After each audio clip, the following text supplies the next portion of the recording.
सतारा में एक जंगली सूअर ने किसानों का फसल तबाह कर दिया। शार्क्स, ऐसी खबरें हमें रोज सुनने में आती है। किसानों को जंगली सूअर, नीलगाय, हाथी, तेंदुआ और बाघ जैसे जानवरों की वजह से लगभग 30% नुकसान होता है। किसानों इन लॉसेस को झेलने के लिए electric fences, shock machines, guns, chemicals और क्रूड बॉम्ब्स का इस्तेमाल करते हैं, जिसकी वजह से जानवरों की मौत हो जाती है। हाल ही में ही चिकमगलूर डिस्ट्रिक्ट में एक हाथी की मौत हो गई थी इलेक्ट्रिक फेंस की वजह से। पर क्या इसमें किसानों की कोई गलती है जो अपना खेत बचाना चाहते हैं, या उन जानवरों की कोई गलती है जो खाने की खोज में वो खेत में चले जाते हैं? नहीं, दोनों अपना पेट पालने की कोशिश कर रहे हैं। ये दुनिया उतनी ही जानवरों की है जितनी हमारी। पर इस बड़े से प्रॉब्लम का कोई सोल्यूशन तो होना चाहिए जिससे दोनों किसान और जानवर एक साथ कोएग्जिस्ट कर सके, और उस सोल्यूशन को हमने कटिधन के द्वारा बनाया है। नमस्ते शार्क्स, मैं अयान हूँ और मैं कटिधन का फाउंडर हूँ। जैसे कि आपने थोड़ी देर पहले एक प्रदर्शन देखा था, कटिधन में हमने एक परावृक्ष टेक्नोलॉजी का आविष्कार किया है जिसको हम बोलते हैं solar powered autonomous light deterrent solution, जो ऑटोमेटिकली जैसे सनसेट हो जाता है ऑन हो जाएगा और पूरी रात अलग अलग पैटर्न्स में चमकेगा और सनराइज होते ही ऑफ हो जाएगा। तो जानवरों को ये चमकने के पैटर्न से देख के डर लगता है और वो उस खेत में नहीं आते। कटिधन ने अभी तक 1300 फार्म्स और एग्रीकल्चरल लैंड्स में भारत में जानवरों से बचाया है। इसके अलावा हम बंदरों को दूर करने के लिए साधारण में एक बायोअकॉस्टिक साउंड सिस्टम भी बना रहे हैं और एक AI powered early warning system पे भी हम काम कर रहे हैं। आज हमारी आस्क आपसे 1.5 करोड़ की है फॉर 2.5% इक्विटी। तो चलिए शार्क्स, अब किसान भी खुश रहेंगे और जानवर तो अपने मौज में ही है। अलग सा डेमो था, कभी हुआ नहीं ऐसा हमारे साथ। अच्छा, थैंक यू। अच्छा लगा। आप इसमें आप क्यों घुसे? मेरा background product design and development में था। मैं है ना काफ़ी सारे इलेक्ट्रॉनिक्स IoT सॉल्यूशंस बनाते रहता था। तो मुझे एक प्रॉब्लम रिसीव हुआ था from one of my friend कि ना ऐसा बहुत प्रॉब्लम हो रहा है लद्दाख एरिया में। तो वहाँ पे मैंने एक प्रोटोटाइप बना के दिया उनको 6 से 8 महीने के लिए। वो काम कर गया। देन मैंने थोड़ा बिजनेस रिसर्च किया टू फाइंड आउट कि इसका कोई मार्केट बना है या कोई इसका कोई सोल्यूशन दे रहा है, क्योंकि प्रॉब्लम तो है, डिमांड तो बहुत है। तो तब मैंने सोचा कि बट इसमें IoT रिलेटेड काम है कुछ ऐसा कर रहे हैं? इसमें हमने IoT नहीं डाला है। इसके फर्स्ट वर्जन में हमने IoT डाला है। आपने कहाँ से पढ़ाई करी है? मैंने बैंगलोर से पढ़ाई की है। I have done my mechanical engineering BTU से। Which year? 2012। और उसके बाद? उसके बाद इंडियन इंस्टीट्यूट ऑफ साइंस से प्रोडक्ट डिजाइन एंड डेवलपमेंट का प्रोफेशनल कोर्स किया है 2014। ठीक है, फिर उसके बाद आई हैव बीन वर्किंग। कहाँ पे? मेरा एडटेक रोबोटिक्स और कंज्यूमर रोबोटिक्स में एक्सपीरियंस था। Which company? Milagro. Milagro robots? Yes. कब से कब काम किया आपने वहाँ पर? I was there from 2015 to 2017। अच्छा, और उसके बाद ये कंपनी शुरू की? Right after that. तो आप ये 6 साल से कर रहे हैं? यस। और कितने प्रोडक्ट्स है राइट नाउ? एक ही है आपके पास? 2 है इसके यूज, बट इसके अलग वर्जन है जिसको हमने मार्केट में लॉन्च नहीं किया, बना के रखा है। आप पले बड़े कहाँ पे? बैंगलोर में? Yes, I am from Bangalore. कटिधन का मतलब क्या है? ये एक अमेलगमेशन है, कठिन समाधान, सो सॉल्यूशंस फॉर कॉम्प्लेक्स प्रॉब्लम्स। मुझे तो ऐसा लग रहा है पैसे काट रहे हो कटिधन। कटिधन थोड़ा कंफ्यूजिंग हो रहा है। प्रोडक्ट के बारे में और बताइए। और ऐसा कुछ है क्या कि रात को ज्यादा जानवर आते हैं खाने के लिए? पर नीलगाय एंड सुअर ही करते हैं ना जनरली। सबसे ज्यादा इंडिया में वाइल्ड बोर नंबर 1 होता है, नीलगाय सेकंड होता है, फिर हाथी, देन बंदर होता है। अच्छा, तो ये परावृक्ष है, ये हमारा फ्लैगशिप प्रोडक्ट है। ये मेजरली हमने किसानों के लिए बनाया है to make it as simple as possible, ताकि किसान इसको खुद इंस्टॉल कर सके। और इस पे एक लाइट सेंसर है, जैसे ही सन सेट हो जाता है ये सेंसर एक्टिवेट हो जाएगा और ये ऑन हो जाएगा। Right. ये चारों LED अलग अलग पैटर्न्स में फ्लैश करेंगे। We have programmed it such a way that they don't repeat. Why they should not repeat is because animals should not get used to it. हमने यहाँ पे एक मोशन सेंसर नहीं डाला because मोशन सेंसर में क्या होता है, एनिमल को पास में आना पड़ता है। तो जब वो पास आता है, there are chances कि उसको पता चल जाएगा after a certain period of time. So that is all the logic we have added in this with a very behavioral design approach. काफी एरियाज में, जैसे कर्नाटका में 3 साल से यूज हो रहा है और हाथी बिल्कुल आना बंद कर दिया। आप ये नहीं समझते हो कि आफ्टर फ्यू इयर्स हाथी इवॉल्व होके यूज्ड टू हो जाएंगे? There could be a possibility for that. तो उसके लिए हम सजेस्ट क्या करते हैं कि because we are playing with the behavioral aspect, तो राइट नाउ द मशीन यहाँ पे खड़ा है, हाइट चेंज कर दो। तो नहीं, पोजीशन चेंज कर, अच्छा, अच्छा, जस्ट शिफ्टेड बाय 15 सेंटीमीटर। तो उससे इतना फर्क पड़ जाएगा, क्योंकि ये जो एक्चुअली इसका technology is not the flashing, it is a design. मतलब ये जो आप ऐसे, if you look at it from this angle, दिखा दो थोड़ा, आप पास ले आओ या हम आ जाते हैं। हम देख लेते हैं। ठीक है, मैं दिखा देता हूँ। अगर आप इसको इस एंगल से देखेंगे तो this looks like a face and 2 eyes. 2 eyes. अच्छा ऐसे लग रहा है कि ये फेस एंड 2 eyes. तो उनको लगता है कि ऊपर एक बड़ा उनसे जानवर है। Yes, yes. Right? That's yes. why different heights. Exactly. Can you see? I have to cover the sensor. हाँ, अब तो हो गया।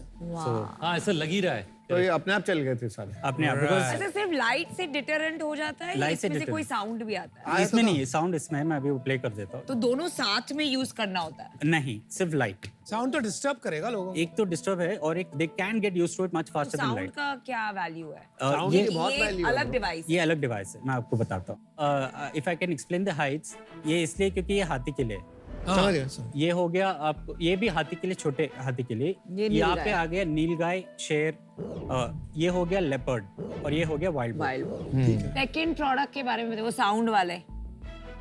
तो ये बेसिकली एक छोटा सा हमने सिस्टम बनाया है, इसमें मोशन सेंसर है. तो ये क्या करता है, because I am moving my hand, तो आवाज क्या निकाल रहा है? इसके अंदर है ना अलग अलग आवाज डाले. कुत्तों की आवाज, leopard growl, tiger growl, then gun shot wounds, cracker burst. ये मेजरली हमने बंदरों के लिए बनाया है क्योंकि monkeys are scared of leopards, tigers and the gun shots वगैरह. तो उस हिसाब से, and the whole point is animal should come in a range of 12 to 15 feet. ये ऑलरेडी डिप्लॉयड है। ये डिप्लॉयड है बट ये अभी लॉन्च किया है. ये एक्चुअली छोटा वर्जन हमने बनाया है क्योंकि प्राइस को कम करने के लिए.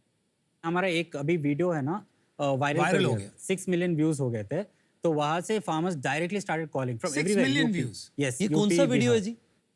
तो मैम आपने ये क्या प्रोडक्ट लगा रखा है, इसका क्या फायदा है? ये मुझे स्वयं शिक्षण की तरफ से मिला है और ये प्रोडक्ट मैं 2 साल से यूज कर रही हूँ. जो किसान भाइयों को हमको रात में टॉर्च लेके खेत में जानवरों की अड़चन से घूमना पड़ता है, तो इससे वो प्रॉब्लम नहीं आएगी. हमको रात भर जागने की जरूरत नहीं है. एक एकड़ के लिए ये एक प्रोडक्ट ठीक तरीके से काम करता है और 1 हेक्टर के लिए ये 2 से 3 प्रोडक्ट हम लगा सकते हैं. तो आप जिस किसान भाइयों को ये प्रोडक्ट चाहिए वो दिए हुए नंबर पे इसको कॉल कीजिए और ये प्रोडक्ट मंगवा लीजिए और जो अड़चन है उसको दूर कीजिए. बहुत ही बढ़िया। बहुत अच्छा। कहाँ का है ये? ये लातूर, लातूर महाराष्ट्र। महाराष्ट्र।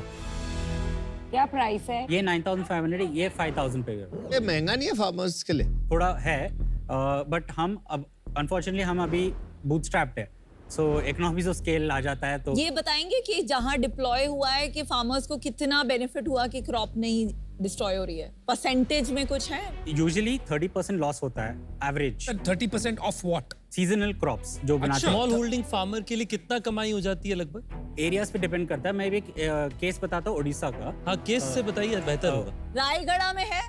देखिए मेरा मानना है आपको फंडिंग मिलेगी और आपने रायगढ़ में ये सोल्यूशन लगा दिया तो आपके 1 साल की डेट भी माफ हो जाएगी. Wow thank you. बट ठीक है आप बताइए। तो एक फार्मर था, उनका इनकम है ना अराउंड 60-70,000 रुपीज होता था फॉर अबाउट 3 months एक क्रॉपिंग सीजन में. And he was losing about 40,000 rupees only because of elephant attacks. तो उन्होंने हमारा सोल्यूशन लगाया और almost for a year elephants आए नहीं. तो हमने फिर उनको पूछा कि उनकी इनकम क्या हो गई. तो उन्होंने बोला it went up to 1.3 lakhs अरे वाह। फ्रॉम 70,000. तो पे बैक बहुत जल्दी हो गया। हाँ थोड़ा रेवेन्यू बिजनेस बता दीजिए कितना business- रेवेन्यू अच्छा अभी तक हमने ग्रॉस 1.8 किया है. इस साल? नहीं इस साल नहीं, total. Overall Lifetime. Life time हमने प्रोडक्ट 2020 में लॉन्च किया है. ईयर वाइज बताओ. 2020 से बताता हूँ. फर्स्ट ईयर हमारा 12 लाख था, सेकेंड ईयर 18 लाख, तीसरा साल वाज लास्ट ईयर 60 lakhs. अरे वाह। इस साल प्रोजेक्शन इज 1.5. और अभी तक कितना हो गया ये साल में? अभी तक 18 हो गया है. 18 हो गया है? नहीं अभी बता दो. रिसीवेबल्स 53 है. समझ में नहीं आया। मैं आपको समझाता हूँ हमारा क्या हो रहा है. Also the product and user is a farmer, majorly है ना development organisations and government procure कर रही है. ओके तो तो उसमें ये B2G, हाँ, B2G एंड B2B है. तो उसमें क्या हो रहा है, हमारा एक साथ है ना क्यूमुलेटिव ऑर्डर आता है. फिर भी समझ में नहीं आया मुझे। कितना रेवेन्यू है आपके बुक्स ऑफ अकाउंट्स में? 18 lakhs. तो ये Yes. 53 lakhs जो आप बोल रहे हैं, Yes. ये क्या आंकड़ा है? 53 lakhs में 35 lakhs is order value. Order value मतलब जो PO ऑर्डर आया है जो आपने सर्विस नहीं किया. सर्विस करना. समझ गए. और Yes, ये उसका क्या पेमेंट इसी आएगा साल में हो जाएगा? 2 weeks में आ जाएगा. अच्छा, और बाकी? 18 lakhs का ये अलग है, ये ग्रांट है. अभी हमने कर्नाटका स्टेट गवर्नमेंट से जीता है Got it, for that AI powered solution जो मैंने आपको लेकिन बताया उसको था. रेवेन्यू बोल सकते वो हैं? रेवेन्यू थोड़ी नहीं, है। मैं टोटल ठीक है करेक्ट. I can- रेवेन्यू नहीं। ठीक है, from sales it is 35। Profit कितना बचेगा उसमें? हमारा 50% मार्जिन, ग्रॉस मार्जिन की net margin? Gross margin. Bottom line? Bottom line will be around 30%। तो 50 लाख रुपए आप ये साल कमा लोगे? यस, और हमने लास्ट ईयर प्रॉफिट किया है 13 lakhs। आपने 1.5 करोड़ रुपए क्यों मांग लिया हमसे, जितने की आपकी सेल है? हमको एक मार्केट सेगमेंट क्रिएट करना है, तो मेरे हिसाब से कोई भी अगर एक सेगमेंट क्रिएट करने के लिए थोड़ा उसका वैल्यूएशन बढ़ाना पड़ेगा मार्केट का। अच्छा, वैल्यू बढ़ाना पड़ेगा, वैल्यू बढ़ाना नॉट पड़ेगा, वैल्यूएशन। वैल्यू बढ़ाना पड़ेगा उस अच्छा, मार्केट अच्छा। का by giving quality products and also by giving quality service वगैरह। तो वैल्यू तभी बढ़ेगा जब हमें पता है कि इसका स्केल कितना है। अगर आप टाइम पूछेंगे, नहीं पूछेंगे। नहीं पूछेंगे, सॉरी, इसमें नहीं पूछेंगे, हमें इसमें पता नहीं है इंडिया पूछेंगे। की एग्रीकल्चरल इनकम कितनी है। बोल दो आप फिर भी। We are one of the first ones to do it. So और भी लोग हैं मतलब? इंडिया में 2 लोग हैं। अच्छा, कंपटीशन पे आते हैं। मार्केट साइज क्या बताया टैम? 1000 crores है इंडिया में 1000 crores इंडिया और वर्ल्ड वाइड 17,000। अच्छा ठीक है। कंपटीशन के बारे में आपने कहा कि आपके जैसे एक और कंपनी भी है। हाँ। वो कौन कंपनी है, क्या साइज है, उनके क्या प्रोडक्ट्स हैं, थोड़ा बताएंगे? वो क्या करते हैं, लाइट और साउंड को मिक्स करके बनाया है, बट उन्होंने बिहेवियरल डिजाइन एस्पेक्ट्स नहीं डाला है। इस कंपनी का नाम क्या है? क्यारी। उन्होंने दूसरा प्रोडक्ट कैंपिंग के लिए जो Camping प्रोडक्ट के लिए लेके आए थे वो Yes. To ward off animal attacks, वो वाला प्रोडक्ट दिखाया था उन्होंने। वो कैंपिंग स्टिक के पहले उन्होंने वो बनाया था, कॉम्बिनेशन ऑफ दिस। जो भी फार्म इंटेलिजेंस में या भारत एग्री जैसी जो कंपनीज हैं जो फार्मर्स को सपोर्ट कर रही हैं थ्रू टेक्नोलॉजी, वो ये क्यों नहीं बना पाएंगी? क्योंकि इसको बनाने के लिए टाइम लगा। It took me almost couple of years, क्योंकि ये चीज़ है ना, on the in the farm land will have to observe the animal behaviour, जो लगता है 6 to 8 months। Ayaan, I don't think that is the reason. मेरा इंट्यूशन है कि आपके जो कस्टमर्स है right. Is mostly institutions, government, NGO. So I think the reason क्यारी ने पिवट किया और आप भी स्ट्रगल कर रहे हैं इज बिकॉज आपका जो कस्टमर सेगमेंट है राइट। वो बहुत ही अनप्रिडिक्टेबल Unpredictable। सेगमेंट है। कंज्यूमर में भी फार्मर, बट जो पेयर्स है वो आपका because of the price point is not a good segment to be in. Scale आपके लिए बहुत मुश्किल होगा and for that reason I am out. अच्छा बिजनेस बनाया आपने 1.5 करोड़ में। अगर आप 45 लाख रुपए कमा रहे हो, बुरा नहीं है, अच्छा कमा रहे हो। मेरे को लगता है कि अभी आपका बिजनेस जिस स्केल पे है उसके लिए तो बिल्कुल ये वैल्यूएशन लॉजिकली नहीं है। और दूसरा मॉडल अभी पता ही नहीं, अभी उसका तो आपने यूज केस भी नहीं पता और बना भी नहीं है, तो बहुत ज्यादा रिस्क हो जाएगा 1.5 करोड़ रुपए लगाने के लिए वहां पे मेरे लिए। सो अनफॉर्चुनेटली मैं आउट हूँ। I wish you all the best. Thank you Aman. देखिए, आई लव द सोल्यूशन, काफी अच्छा प्रोडक्ट है, आपने फर्स्ट प्रिंसिपल थिंकिंग से बनाया है, बट मैं कंज्यूमर नहीं हूँ, आपके कोर कंज्यूमर है फार्मर। Yes. जहां अभी डिसाइफर करना कि प्रोडक्ट मार्केट फिट है कि नहीं इम्पॉसिबल है, क्योंकि फार्मर्स आज की तारीख में नहीं खरीद रहे हैं, उनके लिए गवर्नमेंट बॉडीज, एनजीओज खरीद रही है। तो एक इन्वेस्टर के लिए फिगर आउट करना कि ये एक प्रोडक्ट मार्केट फिट है कि नहीं बहुत मुश्किल है। तो आज मैं इस पे बेट नहीं ले पाऊंगी आपके साथ, specially at a 60 crore valuation. So for that reason I am out. 1.5 crore रुपए का आप करेंगे क्या? इस पे क्या सोचा है आपने? Basically, a small amount will go for the working capital, and the other is to build a team. Production बिठाएंगे कैपिटल के साथ? Yes, for now, हमारा idea is not to build our own manufacturing. इसको है ना contract manufacturing करवाएंगे। आप कह रहे हैं आपके पास ऑर्डर बहुत है, दूसरी तरफ आप कह रहे हैं कि आपका तो सारा काम कॉन्ट्रैक्ट मैन्युफैक्चरिंग का है। पूरा नहीं, थोड़े। हाँ, yes। तो आपके पास वो ऑर्डर को फुलफिल करने से क्या रोक रहा है आपको? क्या वो सिर्फ वर्किंग कैपिटल है या क्या है? Yes, working capital. आपको कॉन्ट्रैक्ट मैन्युफैक्चरर कितना एडवांस मांगता है? Just 10% of the entire order value. तो whatever आपको we get. 40 लाख रुपया चाहिए एडवांस 4 करोड़ रुपया का ऑर्डर को फुलफिल करने की। Yes, yes, चलो रिवर्स हो गया, मैं तो आप तो कॉस्ट पे कह रहे हो, तो हो सकता है उससे और भी कम जरूरत पड़े। yes. 15-20 लाख 30 लाख रुपए आपको चाहिए टू टेक दिस आप। To take कितना? this particular order up. इतने पैसे तो मिल जाने चाहिए आपको, बैंक लोन और एनी अदर वे। और प्रॉफिट भी कमा रहे हैं आप, तो आपके हाँ। पास खुद का भी कैश जनरेशन है। हाँ, ऑफ कोर्स वही हम कर रहे हैं, रेवेन्यूज लेके आके उसी में वापस इन्वेस्ट करके we are doing that. What's the issue? हम फुलफिल नहीं कर पा रहे बिकॉज हमें टीम साइज जस्ट 4 people, हम प्रोडक्ट भी बनाते हैं और सेल्स भी करते हैं, सर्विसिंग भी करते हैं, तो उसमें क्या हो रहा है, we are not able to match the demand. आप प्रॉफिट तो कमा रहे हो, आपको टीम की कमी है, तो आप टीम हायर क्यों नहीं कर रहे? क्योंकि हमारा sales doesn't happen every month, recurring नहीं है। तो वो रिकरिंग के लिए हमें ना एक सपोर्ट वर्किंग कैपिटल लेना पड़ेगा, जिससे टीम को है ना आप बैलेंस रख सके। कंसिस्टेंटली सैलरी पे करते हाँ, ताकि मुझे लगता है यार आप बहुत अच्छे बंदे हो। ओके। एक सादगी, सीधापन, sincerity is very high. Yeah, वो very एकदम true. चमक के आ रही है। Very true. राइट। प्रॉब्लम आ रही है बिजनेस और कमर्शियल एक्यूमेंट। जो भी मैं कोशिश कर रहा था कहीं से आपके लिए कुछ डील बनाएं, वो समझ के वो कहीं जोड़ ही नहीं आ रहा है, कहीं पे मिसिंग पीसेस हैं स्टोरी के, और उससे समझ नहीं आ रहा है कि पैसे वापस कैसे बनेंगे, रिटर्न क्या होगा, क्या टाइमलाइन होगा।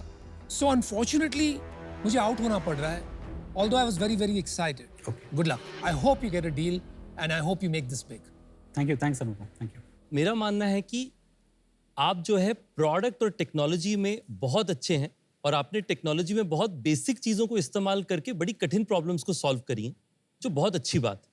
पर एक जो चीज़ आपकी थोड़ी सी एरिया ऑफ इम्प्रूवमेंट है वो ये है कि बिजनेस एक्यूमेंट, कि आपके पास जब अपॉर्चुनिटी आती है उसको पूरी तरीके से दोनों हाथों से ले आने के लिए थोड़ा आपको मदद लगेगी। तो मैंने सोचा कि आज मैं आपको मदद करने की कोशिश करूंगा जिससे कि आप ये प्रोडक्ट को और जगह तक लेकर के जाएं। मेरा प्रपोजल है कि मैं आपको 75 लाख दूंगा एज इक्विटी 5% के अगेंस्ट।